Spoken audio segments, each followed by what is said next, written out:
Hello government officers, நம்ம இந்த வீடியோவில் ஃபண்டமெண்டல் ரைட்ஸுக்கும் டிபிஎஸ்பிக்கும் உள்ள மேஜர் டிஃப்ரென்ஸ் என்ன, அது ரிலேட்டடாக சுப்ரீம் கோர்ட்டில் என்னென்ன தீர்ப்புகள் வந்துச்சு, என்னென்ன கேசஸ் இருக்குது அப்படிங்கிறத டீப்பாக பார்த்துடலாம். ஸோ ஃபஸ்ட்டு அடிப்படை உரிமைகள் அப்படின்னாலே நமக்கு தெரியும், பகுதி 3, டிபிஎஸ்பினா பகுதி 4. ஓகேங்களா? ஸோ ஆர்டிக்கிள் வந்து 12லேருந்து 35, 36 to 51. ஸோ இது வந்து நீதிமன்ற கண்ட்ரோலில் வர்றது தான் இதோடைய இயல்பு. இது வந்து நீதிமன்றத்தால் சொல்ல முடியுமானா சொல்ல முடியாது. ஸோ நம்ம கோர்ட்டில் கேஸ் போடலான்னா அடிப்படை உரிமைகளை மேற்கோள் காட்டி நம்ம இதெல்லாம் பாதிக்கப்பட்டிருக்கு, ஸோ இதெல்லாம் என்ன அப்படின்ட்டு நம்ம கேட்கலாம். நீதிமன்றத்தால் அமல்படுத்தக்கூடியது அடிப்படை உரிமைகள். நெக்ஸ்ட்டு குடிமை உரிமைகளையும் அரசியல் ஜனநாயகத்தையும் தான் இது உறுதிப்படுத்தும்.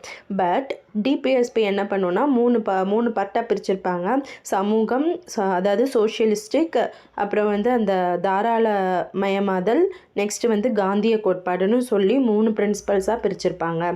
சட்ட அமுலாக்கம் அப்படின்றதுல வந்து 32லேருந்து 226 வந்து பார்த்திங்கன்னா நீதிமன்றம் வந்து அமலாக்கம் பண்ணலாம். இது வந்து ஏதாவது நடந்துச்சு அப்படின்னா டிபிஎஸ்பியில் அவங்க சொன்ன ஃபார்முலாஸில் ஏதாவது மீறல் இருந்ததுன்னா சட்டத்தின் மூலமாக தீர்வு கிடைக்குமான்னு கேட்டால் கிடைக்காது. இதில் வந்து நம்ம சட்டமன்றம் வழியாக போகலாம், நீதிமன்றம் வழியாக போய் தீர்வு காண முடியும். இதோட நோக்கம் என்னென்னா, ஒவ்வொரு இண்டிவிஜுவல் பர்சனையும் வந்து பேஸ் பண்ணி கொடுத்துருப்பாங்க. ஸோ அடிப்படை உரிமைகள்லேயே நம்ம படிச்சிருப்போம், பொது மனுஷனுடைய வாழ்வாதாரம் எப்படி இருக்குது, நான் வந்து சமயம், ஜாதி, அது ரிலேட்டடாக, அப்புறம் வந்து குழந்தைகள் சார்பாக அந்த கல்வி, கலாச்சாரம் எல்லாமே வந்து இண்டிவிஜுவல் பர்சன் இது பண்ணியிருக்கும். பட் இது வந்து அரசை நோக்கி தான் அமைஞ்சிருக்கும். ஸோ எடுத்துக்காட்டுன்னு பார்த்திங்கன்னா, இது சமத்துவம், சுதந்திரம், கல்வி உரிமை அந்த மாதிரி இருக்கும். இது சமமான ஊதியம், பின்தங்கியவர்கள், அப்புறம் வந்து சுற்றுச்சூழல் பாதுகாப்பு, இதை பேஸ் பண்ணி இருக்கும். எல்லாருக்குமே ஈக்குவலாக பார்க்க வேண்டிய கவர்மெண்ட்டை தான் வந்து ரூல்ஸ் போட்ட மாதிரி போட்டிருப்பாங்க டிபிஎஸ்பியில். ஸோ டிபிஎஸ்பி வந்து எங்கேருந்து எடுத்திருக்காங்கன்னா அயர்லாந்து, அதாவது அயர்லாந்துலேருந்து எடுத்திருப்பாங்க. ஃபண்டமெண்டல் ரைட்ஸ் வந்து அமெரிக்கா. ஓகேங்களா? ஸோ தனிநபர் முன்னேற்றத்துக்கும் மரியாதைக்கும் அடிப்படையாக கொடுக்கும். இது வந்து தேச நலன் மற்றும் சமூக மாற்றத்திற்கு அடிப்படையாக கொடுக்கும். மோதல் ஏற்பட்டால் அடிப்படை உரிமைகள் தான் மேலாதிக்கம் பெறும். ஸோ 2 இதுக்கு ஒரு மோதல் வருது அப்படின்னா எது பெஸ்ட்டுன்னு கேட்டால் அடிப்படை உரிமை தான். அரசமைப்பு சட்டத்தை வந்து அமெண்ட்மெண்ட் பண்ணால் மட்டும்தான் நம்ம டிபிஎஸ்பி வந்து ஃபண்டமெண்டல் ரைட்ஸ் வந்து மீறின மாதிரி கொடுப்பாங்க. இப்போது டிபிஎஸ்பியில் நிறைய ரூல்ஸ் கொடுத்துருப்பாங்க இல்லையா, government should be followed these and these அப்படின்ற மாதிரி 3 பிரின்சிபல்ஸ்க்கு கீழே வருது. இதில் வந்து சட்ட திருத்தம் பண்ணினா மட்டும்தான் ஃபண்டமெண்டல் ரைட்ஸையே வந்து இவங்க ஓவர்டேக் பண்ண முடியுன்றது தான் தீர்வு.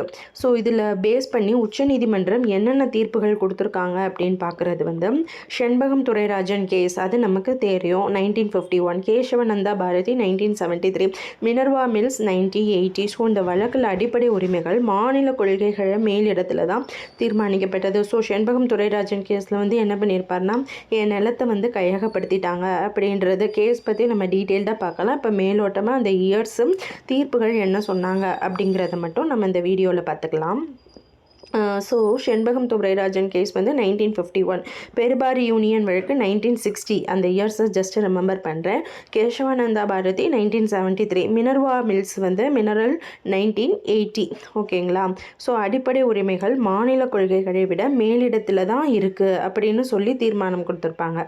கேசவானந்தா பாரதியில் வந்து என்ன பண்ணியிருப்பாங்கன்னா, அடிப்படை கட்டமைப்பு கோட்பாட்டை வந்து அறிமுகப்படுத்திட்டு 2ஐயும் வந்து ஈக்குவல் பண்ணி சமநிலைப்படுத்தியிருப்பாங்க.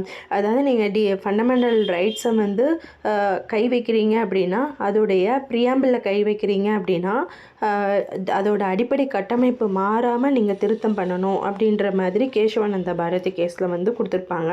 ஸோ பெருபாரி யூனியன் கேஸ் வந்து அடிப்படை ப்ரியாம்பிள் முகவுரையில் வந்து அது வரும். சரி, நான் குழப்புறேன்னு நினைக்கிறேன். ஸோ முகவுரையில் தான் பெருபாரி யூனியன் வழக்கு, அப்புறம் கேசவானந்தா பாரதி, எல்ஐசி கேஸ்னு 3மே ரிலேட்டடாக இருக்கும். இங்கே வந்து ஜஸ்ட்டு அடிப்படை உரிமையை பேஸ் பண்ணி இவங்க என்ன தீர்ப்பு கொடுத்துருக்காங்கன்னு பார்க்கலாம். ஸோ இந்த வழக்கில் அடிப்படை உரிமை மாநில கொள்கைகளை விட மேலிடத்தில் இருக்குன்னு தீர்மானம் கொடுத்ததான் செண்பகம் துரைராஜு. இது வந்து அடிப்படை கட்டமைப்புன்ற ஒரு கோட்பாடை கொடுத்துருக்காங்க. ஸோ டிபிஎஸ்பி வந்து ரெண்டையுமே ஈக்குவல் பண்ணுங்கள் அப்படின்னு சொல்லியிருப்பாங்க. இதில் மினர்வா மில்ஸ் அப்படின்றதுல வந்து முக்கியத்துவம் எதுக்கு இருக்குதுன்னு பார்த்தா ஃபண்டமெண்டல் ரைட்ஸ் டிபிஎஸ்பி ரெண்டுக்கும் வந்து எதிரானது கிடையாது, போத் ஆர் ஈக்குவல் அப்படின்னு சொல்லியிருப்பாங்க. அப்புறம் வந்து மற்ற வழக்குகளில் இருக்கக்கூடிய கேசஸ் வந்து என்னன்றதை பார்த்துக்கலாம். ஸோ ஏகே கோபாலன் கேஸ் வந்து 1950 ஓகேங்களா, வெர்சஸ் மெட்ராஸ் கோபாலன் மெட்ராஸ் 1950. சங்கரி பிரசாத் அது வந்து 1951. ஸோ காலவரிசைப்படுத்துங்கன்ற ஒரு இதில் கூட கேட்கலாம். இதுக்கும் வந்து காலவரிசைப்படுத்துங்க அப்படின்னு கூட கேட்கலாம்.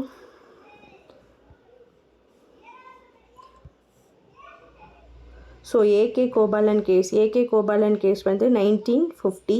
சங்கரி பிரசாத் கேஸ் வந்து 1951. கோலக்நாத் கேஸ் வந்து 1967. மேனகா காந்தி 1978. அவங்க வந்து அந்த ஆர்டிகல் 21 படி நான் ஃபாரின் போகணும், பாஸ்போர்ட்டை வந்து கையகப்படுத்தியிருப்பாங்க இல்லையா, அந்த கேஸு மேனகா காந்தி 78.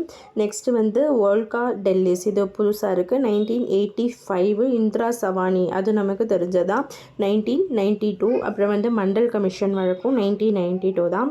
அப்புறம் வந்து ரிட்டையர்டான புட்டஸ்வாமி கேஸ் அப்படிங்கிறது 2017. மொத்தம் 6-7 கேசஸ் வந்து இருக்குது. ஸோ ஏகே கோபாலன் இயர் வந்து 50, சங்கரி பிரசாத் 1951, கோலக்நாத் 1967, மேனகா அப்படின்றது 78. கோலக்நாத் கேஸு 1967 தெரியும், சங்கர் பிரசாத் 51, மேனகா காந்தி 78, ஓல்கா டெல்லிஸ் அப்படின்றது 1985, இந்திரா சவானி வந்து 1992. மண்டல் கமிஷன் அந்த SC STக்கான ரிசர்வேஷன் பற்றின கேஸ் தான் மண்டல் கமிஷன். ஸோ அது வந்து 1992.